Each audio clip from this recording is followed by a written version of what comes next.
Universities are places of history and tradition and commemoration, and there are a few more powerful ways to secure a legacy. We also need to know what that legacy is for and what it's about. And as we've honored Jordan today, his legacy invites us to celebrate the present with all of his friends here on stage and his family, and also to look to the future. I now have the privilege of introducing our commencement speaker, and I have to say that there are a few more apt speakers to talk about the future than someone who is young and is already crafting that future, not only for himself and his community, but for all of us. Ronan Farrow is precocious but humble, intelligent but practical, playful but wise, and compassionate but strong. He is a leader, a humanitarian, a writer, a policymaker, and as you will learn today, he's an extraordinary human being. For decades, Dominican has recognized the importance of offering students opportunity, engagement, and a sense of efficacy. In turn, we expect our students and alumni to practice ethical leadership, engage in civil and community service, and be active democratic citizens. Indeed, our entire institution is based on the assumption that when a university challenges and engages its students, they can quite literally change the world. And few times in recent history have we so clearly been reminded that that world is changing. We look at traumatic and convulsive change for better or worse, from Syria to Egypt to Libya to Burma, and we know that it's driven by people searching for opportunity and by students and young people hungering for freedom. The work of reaching these communities and of offering hope for a better life is the work of Ronan Farrow. As a special advisor to the Secretary of State for Global Youth Issues, he has been instrumental in reaching young people in the most troubled parts of the world. To see film of Special Advisor Farrow speaking and interacting with the youth of Nepal, or to hear him discuss opportunity with young people in Bangladesh, is to witness hope being kindled and social change happening in real time. He recognizes that the desire for change can be inspirational and transformative, or it can be destructive and deadly. A good part of the outcome depends on the window of possibility created through the world's response.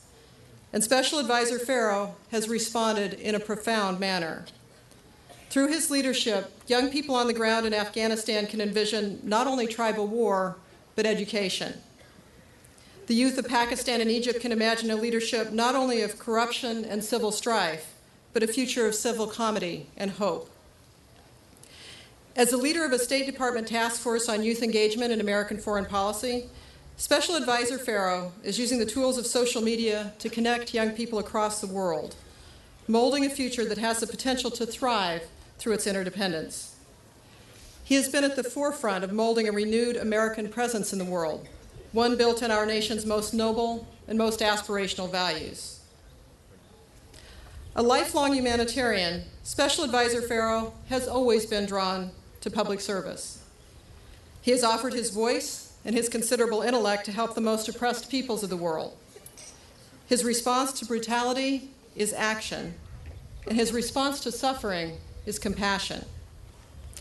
Prior to his work at the State Department, he served as a UNICEF spokesperson in Angola, Nigeria, and the Sudan. He worked with youth groups and local leaders on the AIDS epidemic in Nigeria and on post-war reconstruction in Angola. And he has been at the forefront of the student movement in Darfur, touring the country, speaking at universities as a representative for the Genocide Intervention Network. So with all those life contributions, you would be justified in assuming that I am about to introduce a man of great wisdom, and I am.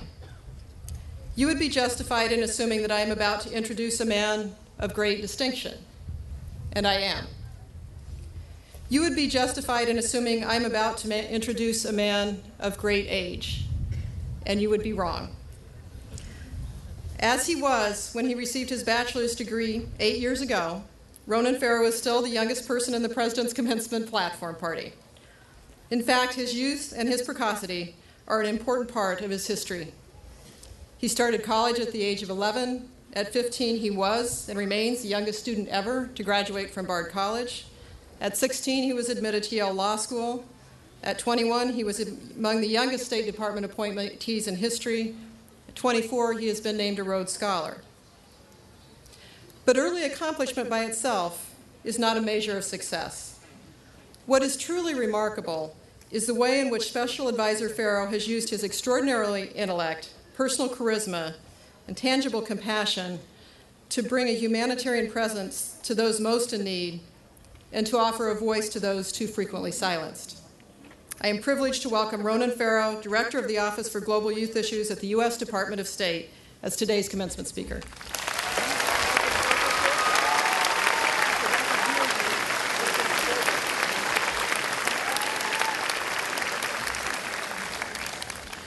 Thank you for that introduction, President Marcy. Thank you to Chair Galding and all the members of the board. And I want to especially thank all of the students that are here today. Congratulations. It's appropriate to be here in the Bay Area, near the beating heart of so much of America's innovation and creative thinking, near the birthplace of Think Different. And I'm reminded so often of how rare and precious different thinking is. I remember on the flight over, just yesterday, I sat next to an older lady named Judith. I was working on some high-level State Department business. Okay, I was tweeting. When the flight attendant came by to say, in that tone that flight attendants clearly learn at some specialized flight attendant school, sir, we're going to need you to shut off that phone. And like any red-blooded American, I, of course, pretended to turn it off and then kept typing. This isn't Soviet Russia. That rule makes absolutely no sense. If electronics were dangerous, Al-Qaeda would just send people out with iPads and personal shavers. But this displeased my seatmate Judith greatly. They told us to turn that off, she said. I ignored her. She tapped me on the shoulder to get my attention and pointed to the offending device. I asked why she felt so strongly about enforcing the rule. She said she hadn't followed any of the literature I told her about on there being no reason to turn off phones on planes. I countered that this rule had been abandoned in other parts of the world, that it was dumb nonsense, that if it were dangerous during takeoff and landing, surely we wouldn't be able to use the phones while we were hurtling through the air at 30,000 feet. I'm sorry, I just feel passionate about this. Judith told me, I don't need explanations, it's a rule. My generation followed those. She shook her head. Not like you young people. I peered at Judith and wondered if she remembered the civil rights movement, Vietnam, if she was really well preserved, maybe even women's suffrage.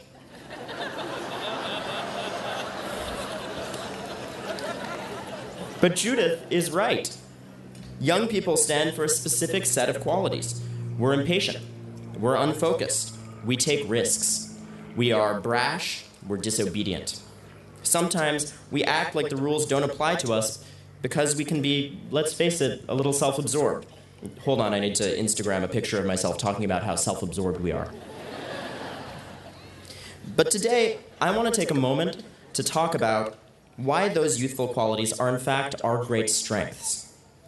Why your rule-breaking, risk-taking, disobedient selves are exactly what we need for all of our world's challenges, and exactly what you need as you embark on this next step of your journey.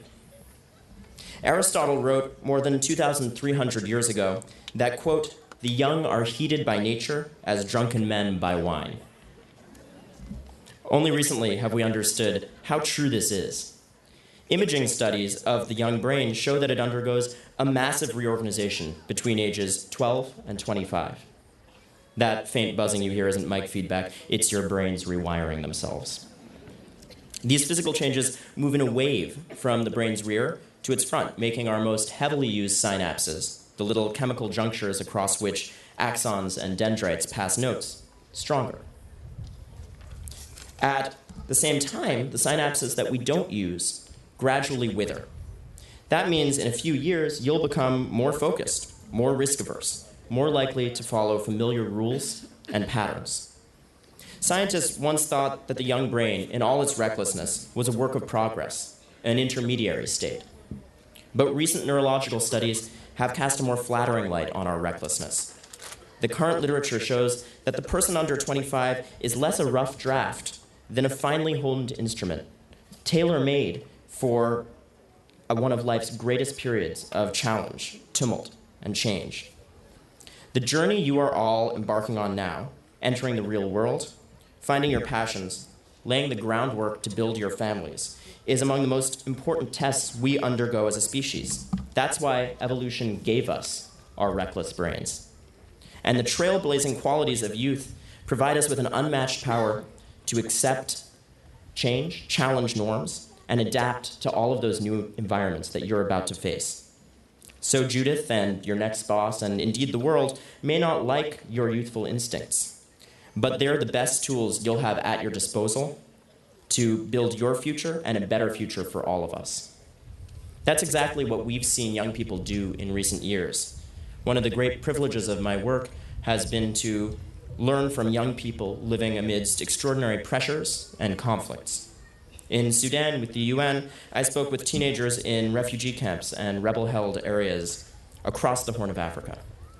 I met people like Yahya, a child soldier who was 17, my own age at the time, when I met him. Yahya had been fighting with a rebel group, the Sudanese Liberation Army, since he was 13. He told me how early one morning he had been awakened by the sound of gunfire.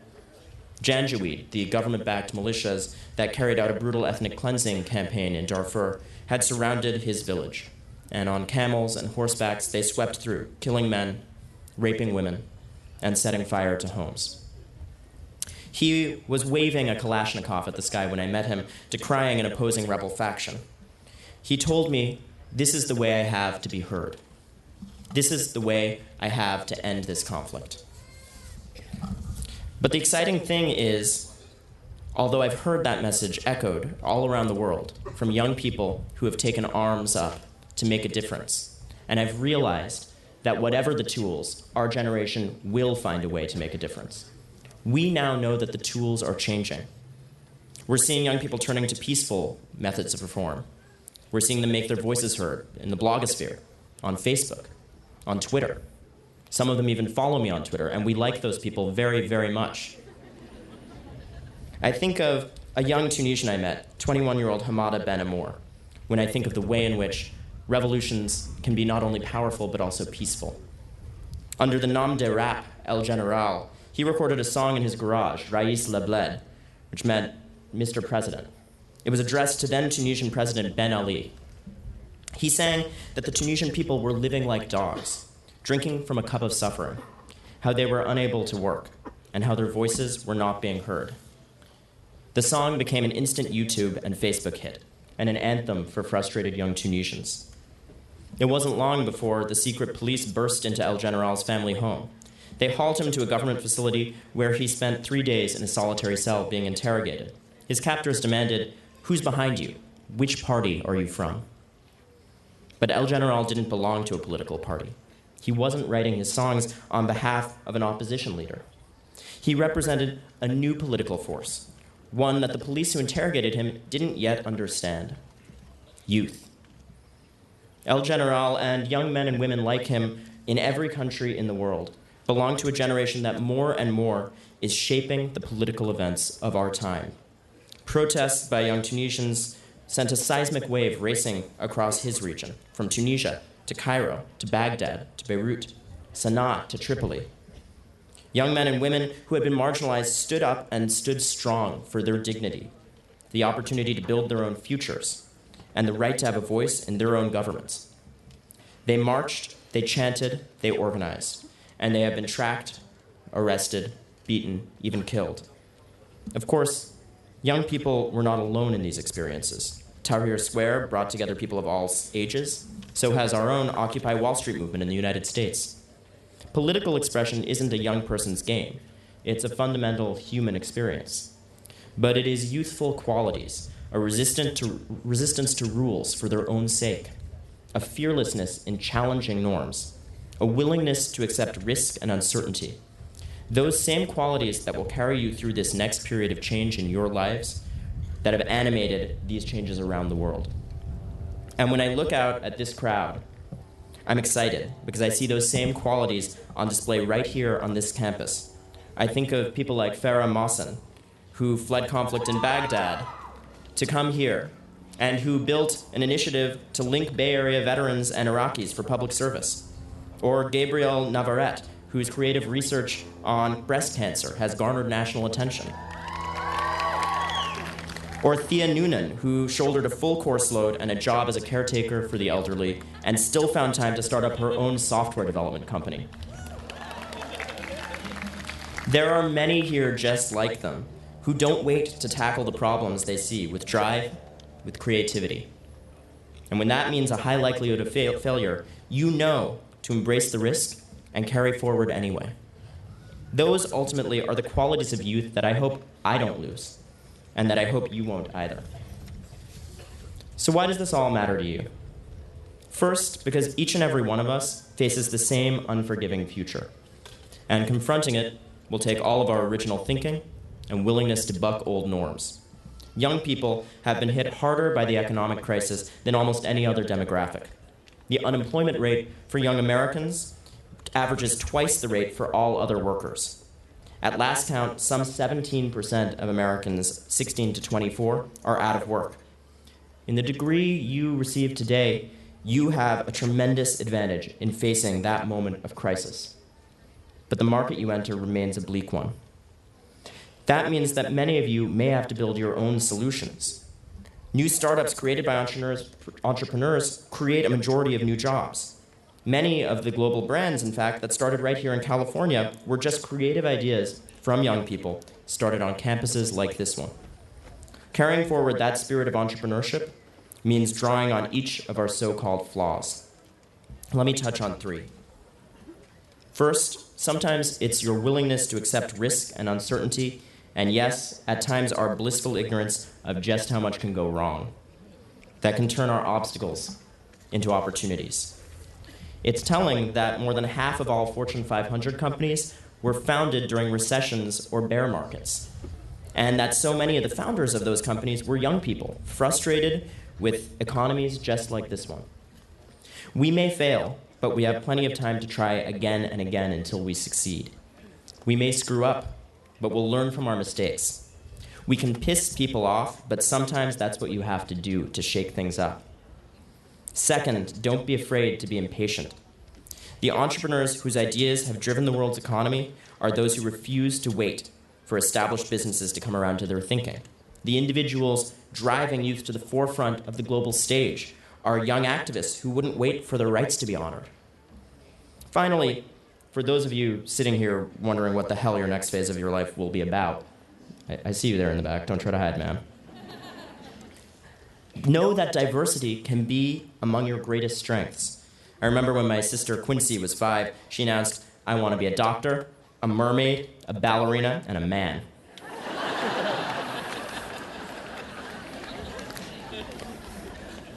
She's still got some work to do on a few of those things. But that continues to be my philosophy. Don't ever feel boxed into a single career or pursuit. Remain curious. Explore every axis on every front in the battle to make a difference. There are plenty of years for us to be stuck in our ways, to lose our elasticity, to grow soft and a little jaded. Hold it off as long as possible. Fight that sense of what can't happen, of accepting what's always been, what's broken, what's less than you can achieve, and less than this world can be. So own those qualities of youthful recklessness. They give us a power to achieve incredible things, whether in our careers, in public service, in our communities, or around the world. The fact is, you may not need to revolt against an oppressive dictatorial regime, unless you buy the whole Obama is a socialist thing. But every day, all of us, young and old, are challenged by limits, by expectations, boundaries, and bigotry. And confronting those forces will take a willingness on our part to make waves, break down old standards, and make some of our elders uncomfortable. And we'd better do it. We have to. Through no fault of our own, our generation inherits a set of challenges, from pandemic disease to a changing climate, to a dependence on fossil fuels like oil, a world threatened by the spread of dangerous tools of destruction, and societies in every corner of our planet riven by religious and tribal divides. The bottom line is previous generations have failed to solve a lot of these problems, and in many cases, they've made them worse. And I think it's going to be young people like you and me that break through the stale thinking and old divisions that have prevented progress for so long. So I'm here to tell you to keep trailblazing, to keep taking risks, not just because you'll need to, but also because the world will need you to. That's true of young people in this country, and it's true of this country itself. It's often said that part of America's success has been the fact that we're a new nation, that we don't have a history, and so we're not bound by it, and that we have the audacity to believe that things can be different. So I hope that you'll carry forward that knowledge as you embark on this next journey. And while I'm not the oldest or wisest commencement speaker in the Bay Area today, I am armed with something, and you each are armed with something that will allow us to confront this moment of challenge and turmoil better than anyone. I hope you'll understand the power you have to change your lives and to change the world. Congratulations, class of 2012.